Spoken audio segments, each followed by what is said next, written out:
कोई हस्बैंड की प्रॉपर्टी अगर वाइफ की होती ना, तो कोई हस्बैंड रातों रात बाहर निकाल दूंगा ये नहीं कहता। और कितने निकाल देते हैं बाहर। औरत गेट पे खड़ी रहती है और रात भर खड़ी रहती है, और फिर सुबह उसका पति उसको लेता है, क्योंकि उसको पता है कि वो बेसहारा है, ना उसके माँ बाप के पास उसका घर है, ना मेरे पास उसका घर है।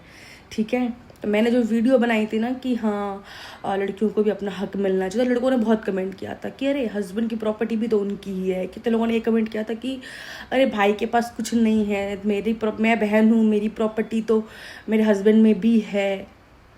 क्या ये भाई सोचता है?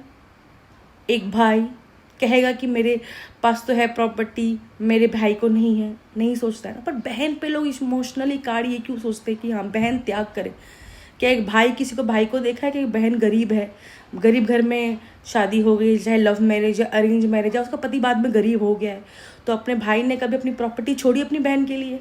और जब माँ बाप ने बेटा बेटी दोनों पैदा किया, दोनों उसकी औलाद है, तो एक को उसकी खुद की प्रॉपर्टी मिले और एक को जो पति भी उसकी प्रॉपर्टी के साथ में वो एडजस्ट करे। क्यों? जब वो उसका खुद का हो सकता है तो वो भी में क्यों एडजस्ट करे?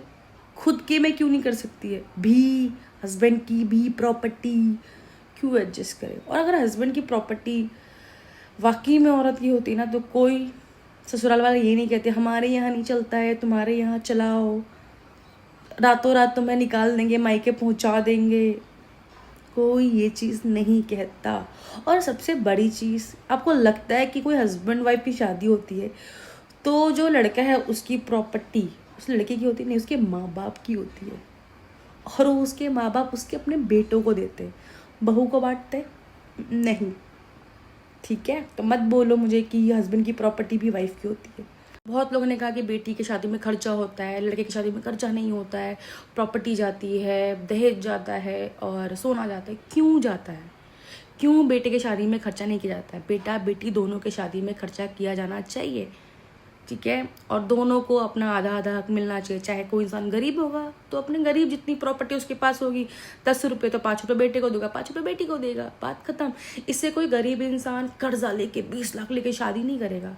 ना उसके भाई को प्रेशर होगा कि अरे पूरी जिंदगी अब मुझे करना है, 10 लाख चुकाना है कर्जा अपना, और मेरे बाप के पास तो कोई प्रॉपर्टी नहीं, तो कुछ नहीं मिलने वाला। सिंपल सी चीज़, प्रॉपर्टी आधा हक देना चाहिए, चाहे जिसके पास जितना हो, बात खत्म। शादी दोनों के पैसे खर्च करने से किया जाना चाहिए। बेटे की शादी में खर्चा नहीं, तो क्योंकि ये रूल है कि बेटी ही खर्चा करे सब, इसलिए बेटे की शादी में खर्चा नहीं होता है। राइट, तो दोनों को अपना अपना हक दो, इससे कोई इंसान पिसेगा नहीं, किसी को तकलीफ नहीं होगी।